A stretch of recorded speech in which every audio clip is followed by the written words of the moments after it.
हाय बच्चों, मैं धीरज कुमार साहू, भौतिक ज्ञान प्रवक्ता। बच्चों, बीएससी की इस कक्षा में हम आज जानते हैं एक नए टॉपिक की ओर, प्रवणता, डाइवर्जेंट एवं कर्ल। इस टॉपिक से आपको निश्चित ही एग्जाम में क्वेश्चन मिलेगा। चलिए शुरुआत करते हैं इस टॉपिक की। और सबसे पहले इस टॉपिक में हम जानते हैं अदिश क्षेत्र क्या है। हेडिंग है आज की पहले, अदिश क्षेत्र या स्केलर क्षेत्र, और इसी को अपन इंग्लिश में कहेंगे स्केलर फील्ड। अदिश क्षेत्र क्या है, दूसरी हेडिंग जानेंगे हम सदिश क्षेत्र क्या है। सदिश क्षेत्र या वेक्टर क्षेत्र मीन्स वेक्टर फील्ड। सबसे पहले हम अदिश क्षेत्र जानते हैं। अदिश क्षेत्र क्या होता है? जब किसी क्षेत्र में, कोई सा भी एक क्षेत्र है जिसमें अदिश राशि स्थिति का फलन होता है, वह क्षेत्र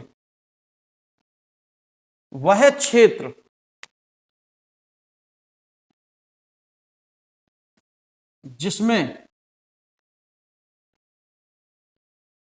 अदिश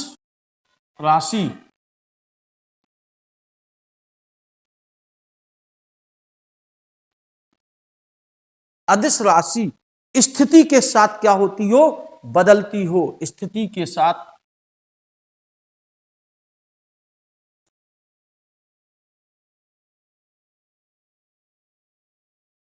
क्या मतलब है इसका मतलब सिंपल सी, वह क्षेत्र जिसमें अदिश राशि स्थिति का फलन है, वह क्षेत्र जिसमें अदिश राशि से मतलब स्केलर क्वांटिटी, स्थिति का फलन, स्थिति एक्स वाई जेड का क्या है, फलन है।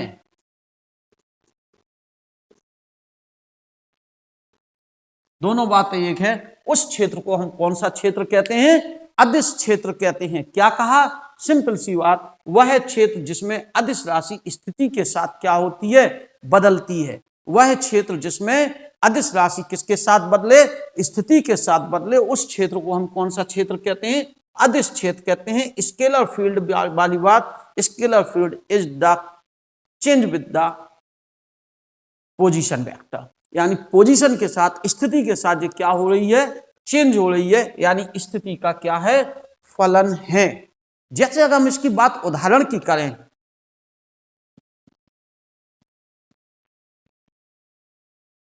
जैसे हम उदाहरण की जब बात करते हैं तो हम घनत्व का वितरण बात करें। सबसे पहले घनत्व कैसी राशि है? अदिश राशि है। किसी माध्यम में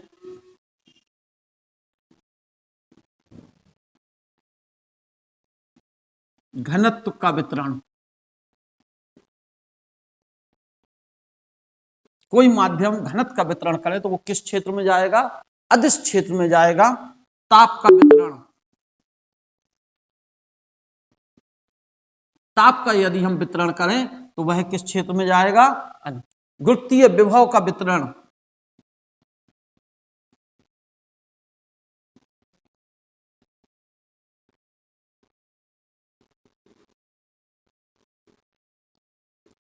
वैद्युत विभव का वितरण,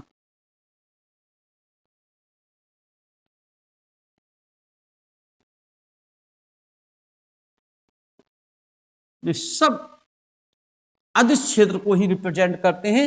हमने सिंपल सी बात कही, वह क्षेत्र जिसमें अदिश राशि स्थिति का क्या होती है, फलन होती है, उसे हम कौन सा क्षेत्र कहते हैं? अदिश क्षेत्र कहते हैं। अदिश क्षेत्र, स्केलर फील्ड, वह क्षेत्र जिसमें कोई भी अदिश राशि है वो किसका फलन हो, स्थिति का फलन हो, उसे हम कौन सा क्षेत्र कहेंगे? अदिश क्षेत्र। उदाहरण के लिए हमने सिंपल सी बात बताई किसी माध्यम में घनत्व का वितरण कर दें, हम ताप का वितरण कर दें, गुरुत्वीय विभव का वितरण कर दें, वैद्युत विभव, ये सब अदिश राशियां हैं। इनका जब वितरण हम माध्यम में करेंगे तो वह क्षेत्र जो होगा वह क्षेत्र कौन सा क्षेत्र कहलाएगा? अदिश क्षेत्र कहलाएगा। इनको हम समतलीय पृष्ठ द्वारा व्यक्त करेंगे। इस क्षेत्र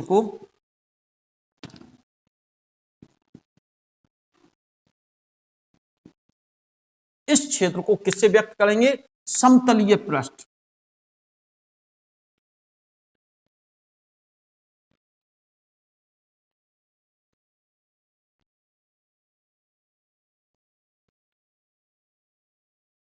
व्यक्त करते हैं। समतलीय पृष्ठ, जो भी समतलीय पृष्ठ होगा, जैसे समतापी, ताप का वितरण किया, अगर हम ताप का वितरण किया तो समतापी पृष्ठ हमने पढ़ा था 11th में, वह पृष्ठ जिस पर सभी कणों, जब सब बिंदुओं के ताप क्या होते हैं? समान। इस पर जितने भी बिंदु हैं इन पर उसके अदिश क्षेत्र, जो अदिश राशि है उसका मान, इसका अदिश क्षेत्र, अदिश राशि नियत होती है। समतापीय पृष्ठ है तो उसके प्रत्येक बिंदु पर ताप का मान क्या होगा? नियत। तो इसे व्यक्त करने के लिए हम किसका व्यक्त करेंगे? समतलीय पृष्ठ, यानी पृष्ठ लेंगे। जो पृष्ठ होगा वो एक अदिश क्षेत्र होगा। तो अदिश क्षेत्र के बारे में क्या बताई? वह क्षेत्र जिसमें अदिश राशि स्थिति के साथ क्या होती है? बदलती है, उसे हम कौन सा क्षेत्र? अदिश क्षेत्र कहते हैं। यानी अदिश क्षेत्र स्थिति का फलन है। किसका फलन है? स्थिति माने एक्स वाई जेड का फलन है। एक्स वाई जेड के अनुसार क्या हो रही होगी? बदल रही होगी। ठीक है। और उदाहरण के लिए किसी माध्यम में घनत्व का वितरण, ताप का वितरण, गुरुत्वीय विभव का वितरण, वैद्युत विभव का वितरण, जितनी भी अदिश राशियां हैं उनका माध्यम में वितरण किस क्षेत्र के अंतर्गत आएगा? अदिश क्षेत्र के अंतर्गत आएगा, स्केलर फील्ड के अंदर आएगा। वैसे हम समतापीय पृष्ठ से अब बात करते हैं किसका? सदिश क्षेत्र का वितरण। सदिश क्षेत्र की परिभाषा, वह क्षेत्र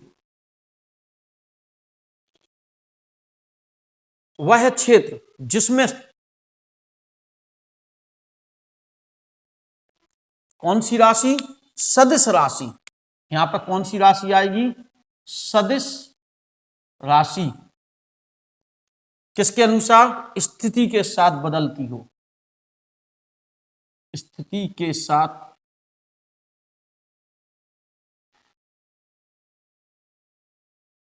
मतलब क्या है? स्थिति के साथ बदल रही है, इसका मतलब सीधा सीधा सा है, वह क्षेत्र जिसमें सदिश राशि स्थिति का फलन हो।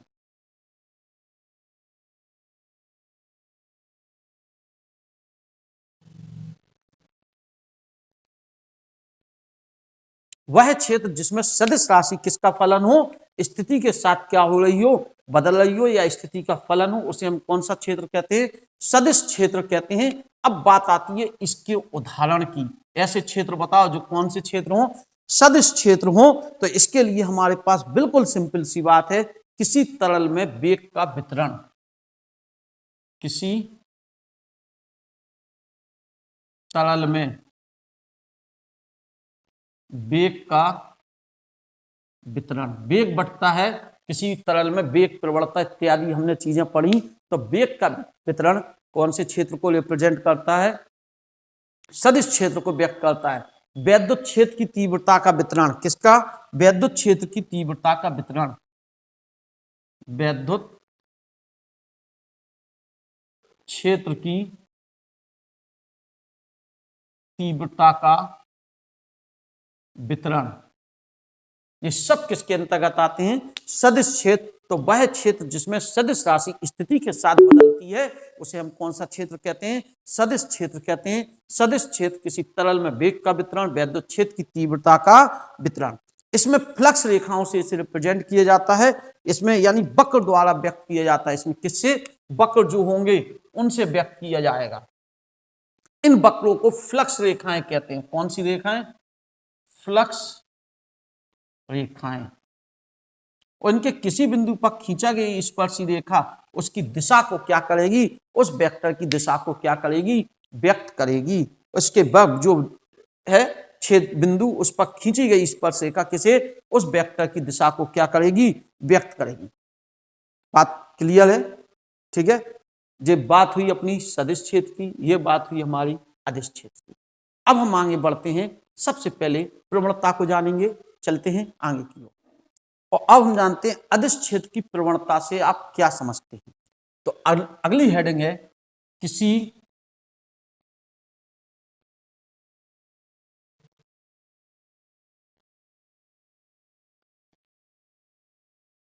अदिश क्षेत्र की प्रवणता, किसी अदिश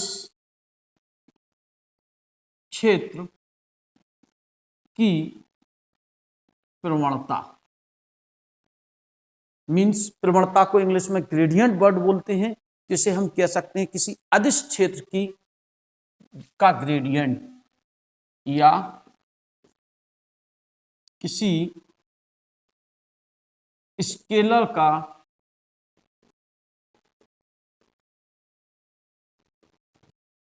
क्षेत्र का ग्रेडियंट,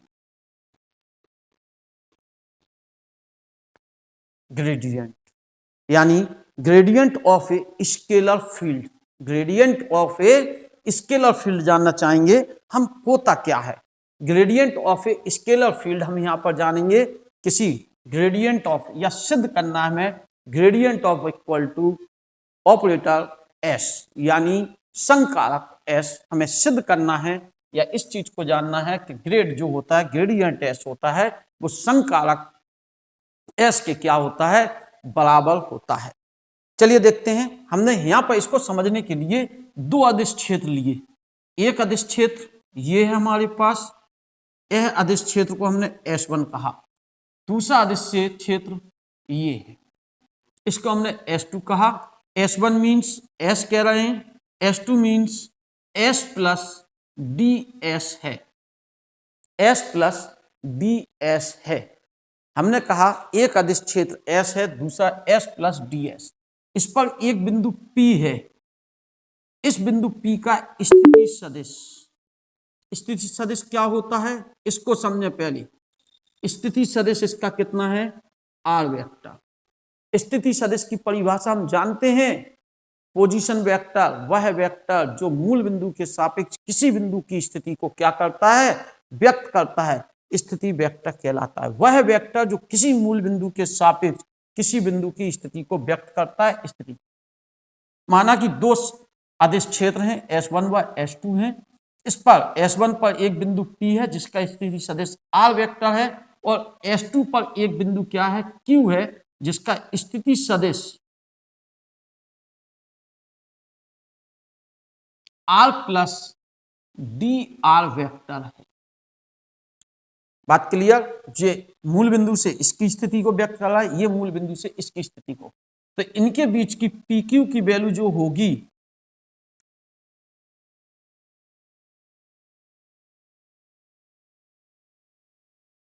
PQ की वैल्यू जो होगी वो कितनी होगी, डी आर वेक्टर होगी। S1 S2 दो क्षेत्र बनाए, S1 means S, S2 means S plus D S. S पर एक बिंदु क्या लिया हमने, P लिया, जिसका स्थिति सदिश R वेक्टर है। S2 पर एक बिंदु Q लिया, जिसका स्थिति सदिश R plus D R vector है। इसलिए PQ बराबर हो गया डी आर वेक्टर। कन्फर्म? इन दोनों पृष्ठों की न्यूनतम दूरी इसकी जो लंबवत दूरी के बराबर होगी, न्यूनतम डिस्टेंस कहलाएगी, क्यों, लंबवत दो पृष्ठों के। इस कोण को हमने क्या कहा, थीटा कहा, और इसकी जो क्षेत्रफल की वो होगी दिशा एन कैप होगी, इधर ही को हमने कहा इन दोनों के बीच की दूरी जो न्यूनतम दूरी है वो डी एन है, पी पी डैश। तो पी पी डैश बराबर डी एन है। डी एन क्या है, दोनों पृष्ठों के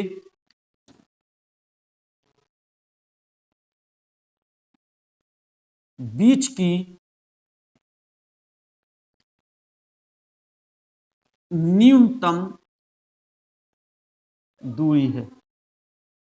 पी पी डैश दोनों पृष्ठों के बीच की न्यूनतम। अगर हमने इसको यहां से लंब डाल दें तो जे है थीटा, जे है डी आर, तो डी एन वेक्टर बराबर डी एन वेक्टर बराबर डी आर कॉस थीटा होगा। वेक्टर मत लगाएं, डी एन बराबर जो डी एन होगा वो डी आर कॉस थीटा के क्या होगा, बराबर होगा। और डी आर कॉस थीटा के बराबर होगा, इसको हम लिख सकते हैं d r into 1 into cos theta. इसको हम लिख सकते हैं d are vector dot n vector, जहां एन वेक्टर कौन सा वेक्टर है, एकांक वेक्टर है। कौन सा वेक्टर है, एकांक वेक्टर है, जो डीएन की दिशा को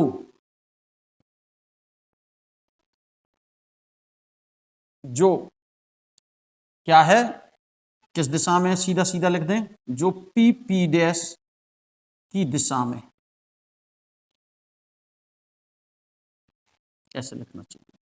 क्या कहा, फिर से रिपीट करें, हमने दो पृष्ठ माने, एक पृष्ठ S1 माना, दूसरा पृष्ठ S2 माना। जे एक अदिश क्षेत्र है, एक अदिश क्षेत्र जे है। इसका अदिश क्षेत्रफल जो है, क्षेत्र है, वो S कहा, इसको हमने S प्लस DS कहा। S पर एक बिंदु है P, जिसका स्थिति सदिश R वेक्टर है। S2 पर एक बिंदु है Q, जिसका स्थिति सदिश R2 R plus DR vector है, Q बिंदु है। इनके बीच की PQ का मान कितना होगा, DR होगा। ध्यान रखने वाली बात है, इनके बीच की दूरी कितनी होगी, DR होगी। तो इस DR को इसके घटक में तोड़ेंगे, DN आया, DN equal to DR cos theta होगा। DR cos theta, DR 1 into cos theta 1 in n cap. ये हमारे पास समीकरण नंबर 1 तैयार हो गया। DN बराबर समीकरण 1, इसका हमें जरूरत पड़ने वाली है। कन्फर्म, दोनों पृष्ठों के बीच की न्यूनतम दूरी कितनी है, DN है। दोनों पृष्ठों के बीच की न्यूनतम दूरी क्या है, DN है। अतः P स्केलर क्षेत्र पर, P स्केलर क्षेत्र इस बिंदु पर S के बढ़ने की दर, अतः P स्केलर क्षेत्र S के अधिकतम बढ़ने की दर जो होगी वो क्या होगी, del S upon del N होगी। Del S upon del N होगी, क्योंकि हम न्यूनतम दूरी का भाग दे रहे हैं, तो अदिश क्षेत्र जो है वो दूरी के न्यूनतम दूरी के साथ अधिकतम बढ़ेगा। इसकी यह एक सदिश है, इसी को हम क्या कहते हैं, इसे S की प्रवणता कहते हैं।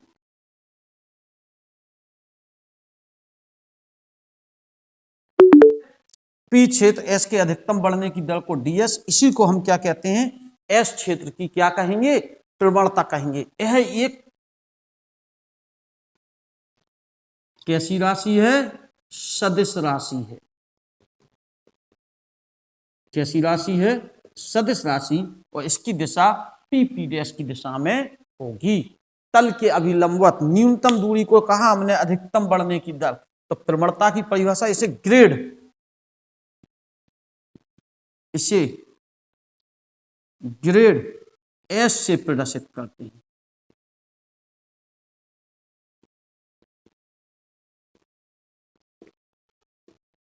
क्या कहा, फिर से एक बार पूरी बात को रिपीट कर देते हैं हम, कहीं भी दिक्कत हुई हो तो उसे ध्यान से सुने। हमने दो क्षेत्र लिए, एक S1 लिया, एक अदिश क्षेत्र S2 लिया। S1 पर एक बिंदु P लिया, जिसका स्थिति सदिश R वेक्टर है। S2 पर एक बिंदु Q लिया, जिसका स्थिति सदिश R प्लस DR वेक्टर है। तो निश्चित ही तौर पर यह DR, क्योंकि हमने वेक्टर नियम पढ़ा, R plus DR equal to R plus, एक ही दिशा के दो वेक्टर हैं जी, ये बनेगा आपका तीर यहाँ को, ठीक है ना, एक ही दिशा के। तो इन दोनों का योग, तीसरा वेक्टर विपरीत क्रम का होता था, जो हमने इंटर में वेक्टर के योग के नियम पढ़े। वेक्टर, इसको जानने के लिए आप पीछे बैकअप में 11th-12th में आपने वेक्टर पढ़े हैं। वेक्टर चैप्टर को पहले ध्यान से नहीं पढ़े तो आप इसी चैनल पर 11th-12th की क्लास खोलो, 11th की सदिश वेक्टर, सदिश नाम से मिलेगा, वहां से पहले वेक्टर को पढ़ें, वेक्टर के जोड़ घटाना जाने, गुणा जाने, जिससे आपको आगे की ओर अच्छी तरह से चीजें समझ में आएंगी। चलें आगे की ओर बढ़ें, ठीक है। जो हो गई बात ग्रेड S। हमने क्या कहा जी, इसका घटक टूटा DN, न्यूनतम दूरी ये कहलाई DN, तो ये बनेगा DR cos theta D R 1 cos theta, ये सब चीजें, इसको हम कहते हैं प्रवणता। क्या कहा हमने, ग्रेड एस इक्वल टू, यदि सदिश राशि है तो gradient grad S equal to del S upon del N into N cap. क्यों लिया एन कैप, क्योंकि कैसी राशि कही हमने, सदिश, तो एन कैप दिशा को व्यक्त करती है ग्रेडियंट की, जो पी पी डैश दिशा में होगी। अब हम क्या करें, दोनों तरफ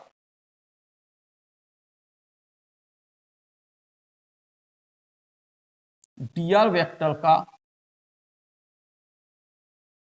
अदिश गुणन करने पर कर देते हैं, करें जरा, तो grad S dot D are vector बराबर del S upon del N N cap dot समीकरण 1 से N cap into D are vector बराबर कितना होता है, देखें जरा, डी एन, क्योंकि ये क्रम विनिमय नियम का पालन करता है, आगे पीछे लिख सकते हैं, कोई दिक्कत नहीं है। तो grad S dot D are vector बराबर del S upon del N into D N, लिखेंगे इसे हम डी एन, और इसको हम कह सकते हैं डी एस। समीकरण नंबर 2 कह दिया, क्योंकि ये पूर्णांक हो गया, D S D N del del दिशा बचेगी, तो डी एस कहलाएगा। अब क्लियर इतनी बात। अब ध्यान से सुनना, चूंकि यह किसका सदिश है, चूंकि ग्रेडियंट ग्रेड, हम ऐसे कहना चाहिए इसे, जो ग्रेड है, चूंकि एस अदिश क्षेत्र है, एस कौन सा क्षेत्र है, अदिश क्षेत्र है, अदिश क्षेत्र स्थिति का फलन है, तो हम इसको लिख सकते हैं grad S dot D R बराबर क्या लिख सकते हैं, del S upon del N I cap, पहले हम इसको ऐसे लिख सकते हैं D X plus del S upon del Y D Y del S upon del Z D Z. Confirm इतनी बात। अब हम इसको क्या लिख सकते हैं, del S del X upon del X I cap plus del S upon del Y J cap del S upon del Z K cap dot D X I cap plus D Y J cap plus D Z K cap, लिख सकते, confirm. अब देखें इसे, इसको हम लिख सकते हैं del upon del X I cap plus del upon del Y J cap plus del upon del Z K cap, क्या बाहर लिख दिया हमने, एस, और इसको हो गया डी आर वेक्टर।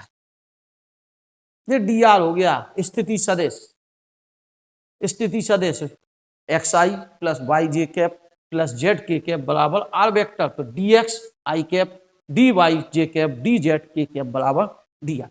इसको क्या कह सकते हैं हम, operator S dot D are vector, तो ये आ गया grade S dot D are vector बराबर 3 समीकरण दे दिए हैं, जहां इसको हम बोलते हैं डेल, क्या पढ़ते हैं इसे, डेल, ये संकारक कहलाता है, क्या कहलाता है, संकारक, डिफरेंशिएशन, अपकलन संकारक कहते हैं इसे, अवकलन, डिफरेंशिएशन ऑपरेटर, डिफरेंशिएशन ऑपरेटर। इसका मान कितना होता है, ऊपर से देख लो, del X upon I plus del upon del Y J cap plus del upon del Z K cap. Confirm इतनी बात, कोई समस्या, ठीक है ना, क्लियर। तो हम इसको क्या कह दें, तो ग्रेड एस इक्वल टू संकारक एस होता है ये ग्रेडियंट का सूत्र हो गया। ग्रेडियंट अदिश क्षेत्र बराबर संकारक एस यानी अदिश क्षेत्र होगा। अब एक चीज ध्यान देने वाली बात है, यदि हम कहें एस नियत है तो डेल डी एस बराबर क्या हो जाएगा, 0। अगर डी एस का मान 0 हो जाएगा तब grade S dot D are vector बराबर क्या हो जाएगा, 0। इसको हम कह सकते हैं S dot D are vector बराबर क्या हो जाएगा, 0। यानी ये दोनों एक दूसरे के क्या हैं, लंबवत हैं। यानी डेल एक्स ग्रेडियंट एक्स जो होता है एस होता है किसी अदिश क्षेत्र का ग्रेडियंट उस अदिश क्षेत्र के क्या होता है, लंबवत होता है। क्या मतलब हो गया, किसी अदिश क्षेत्र का ग्रेडियंट मीन्स ग्रेड एस या उस अदिश क्षेत्र एस के लंबवत होता है। कन्फर्म इतनी बात। ये है अपना पूरा प्रवणता के बारे में जाना और बड़े ध्यान से सुन लें, कुछ नहीं किया इसमें हमने, ये तो बात हुई, इसे हम प्रवणता कहते हैं। और प्रवणता के बाद हमने ग्रेड एस बराबर डेल एस अपन अदिश सदिश राशि हो गई, ये दोनों तरफ डी आर का गुणा किया, दोनों तरफ डी आर का गुणा किया, इस चीज को डी एन कहा, यानी ये डी एस यानी अदिश क्षेत्र को रिप्रेजेंट कर रहा है। अब जो फलन है तो हमने इसे एक्स वाई जेड के पदों में थोड़ा सा सिस्टम में लिख दिया, हमें ग्रेड एस बराबर संकारक एस प्राप्त हो गया, ये कहलाया अपना ग्रेडियंट। कंफर्म, अच्छी तरह तैयार कर लें। इसके आगे का टॉपिक डाइवर्जेंट है, उसे जानेंगे। तब तक के लिए नमस्ते, थैंक यू।